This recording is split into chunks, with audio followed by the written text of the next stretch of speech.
Oh, hello. I didn't see you there. Please, come over, don't be shy. I'd like to teach you about why esports is a positive thing, and it can benefit the future lives of those who play it. Please, take a look, and I'll teach you all about it. But before I teach you about why esports can be such a benefit to those under the age of 21, I believe a little bit of background is in order. Esports is defined by Harvard University as video games that are played in a highly organized, competitive environment. There are 8 categories that these games fit into. Those are fighting games, racing games, sports games, card games, real-time strategy games, first-person shooter games, third-person shooter games, and multiplayer online battle arena games. In each of these categories, there are a plethora of games that can and are played as esports. Some of these games include League of Legends, Overwatch, Rocket League, and Valorant. And even though those are some of the big-ticket items, that's not even scratching the surface of how many different games are played as professional esports. Esports has had a very short history. Because of this recency and its boom in popularity, a large number of people know very little about esports' past and what esports is.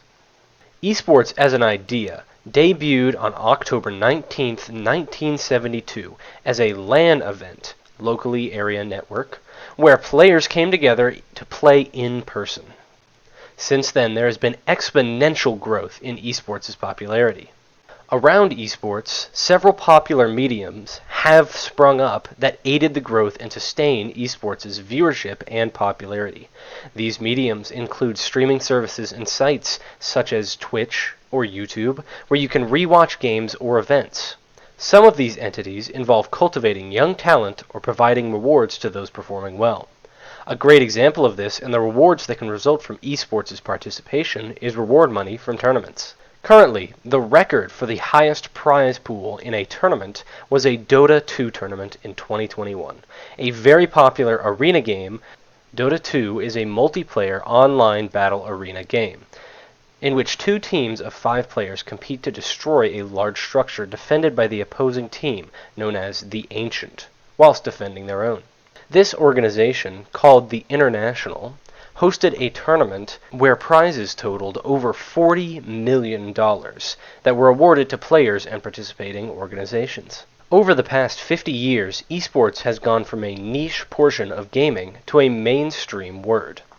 Esports started small, with many gamers interested in formal competition grouping together to host small tournaments such as LAN events, often with little to no prize. During the beginning of esports, many participants were solo entities or teams with no real connection to each other than a name. Throughout the past 50 years, this has changed dramatically with the emergence of contracts and esports organizations. Now, players can be drafted to teams and are able to be paid several $1 million for contracts to play. This fact, coupled with the increase in skill, makes it continuously more competitive as time goes on, meaning that the esports community will only continue to grow. Additionally, due to esports' online nature, anyone, anywhere can participate in esports if they wish to do so. This means anyone, regardless of age, ethnicity, or gender, can play on an esports team or in a tournament. In the past, a majority of esports players were young males. However, with the increase in popularity, and with its continual growth, the age and gender demographics have shifted and will continue to shift. As defined by the Entertainment Software Association, only 24% of the population that currently plays video games is under the age of 18. The largest group that plays video games regularly is the age range from 18 to 34, representing 36% of the gamer population. The target players for video games regarding gender has dramatically changed since esports' conception. Video game player-wise, gender demographics have shifted to nearly 50-50, with male and female player counts being nearly equal. However, this is currently not the case for esports. As of right now, as stated by Rudolph K., roughly 90% of esports participants are male.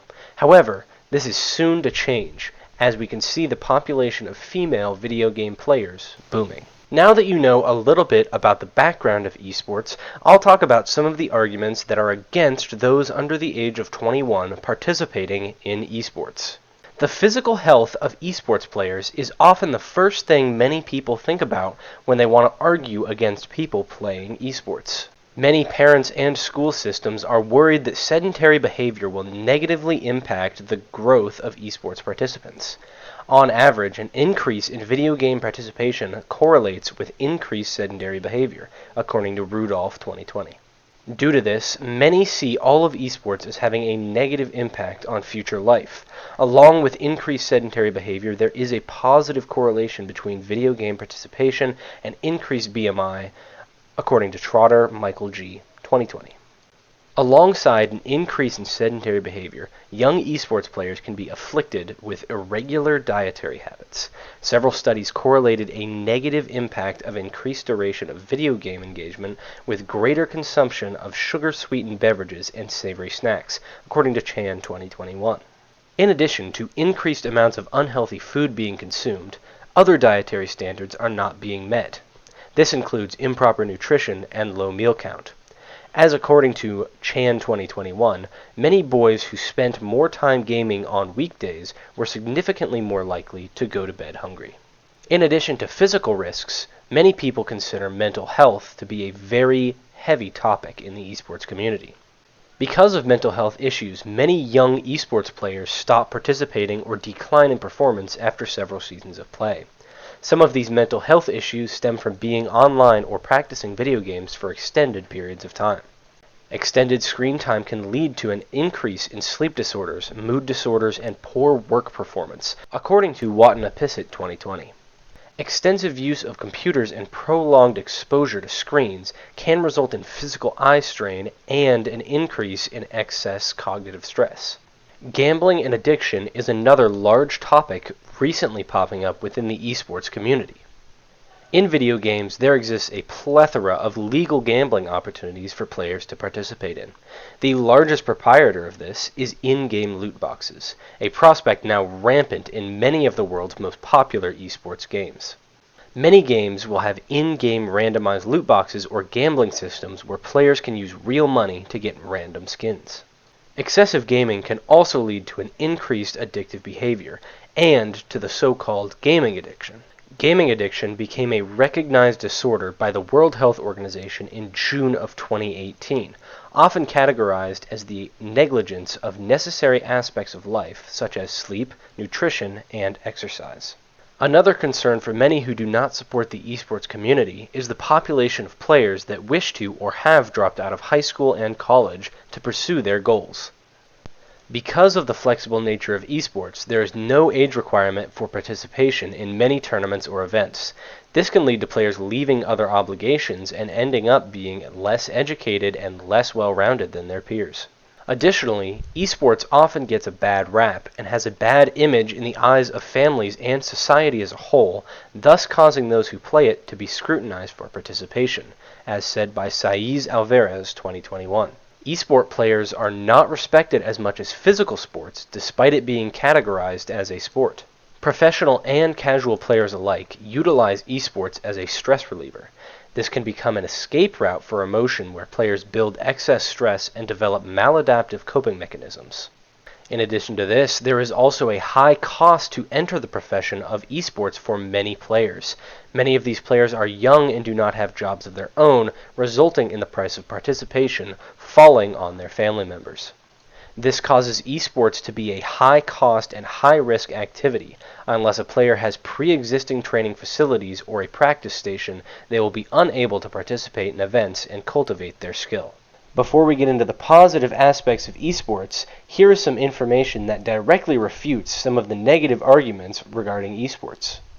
The study Demographics and Health Behavior of Video Game and Esports Players in Germany, the Esports Study 2019, directly combats the statement that esports players are less active.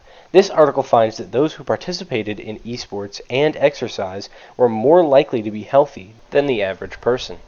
Additionally, many players are encouraged to stay in college and high school, not only to obtain a higher level of education, but also to play in exclusive leagues only available to college and high school students.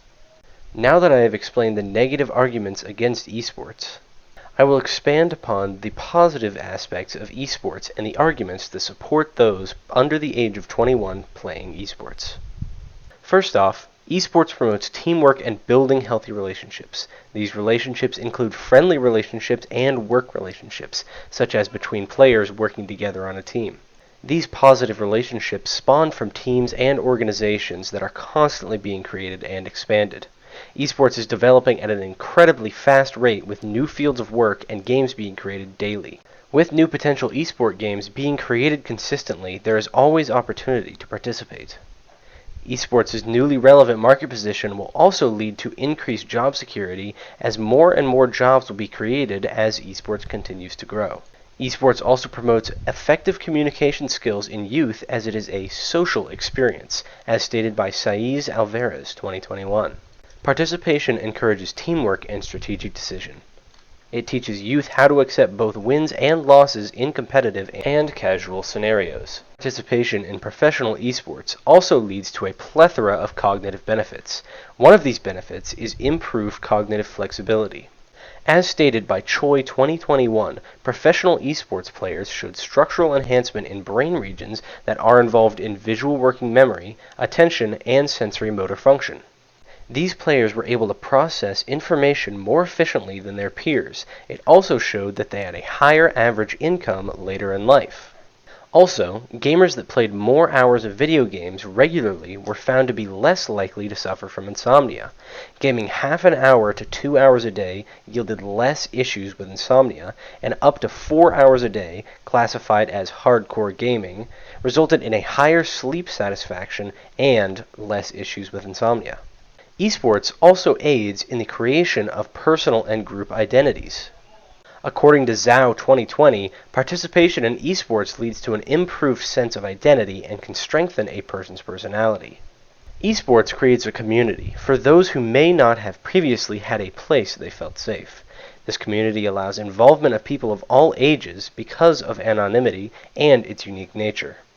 Due to esports' online nature, it can be performed in person or from afar, meaning anyone, anywhere, can participate as long as they have an internet connection and a gaming rig. Because of this, any person who enjoys playing esports can reap the benefits of joining a league. As we've seen, esports provides professional players a variety of positive and negative effects that will carry into their future lives. Even with the naivety of esports, it is not dangerous to say that the participation of those under the age of 21 in esports is more beneficial to their future lives than it is detrimental.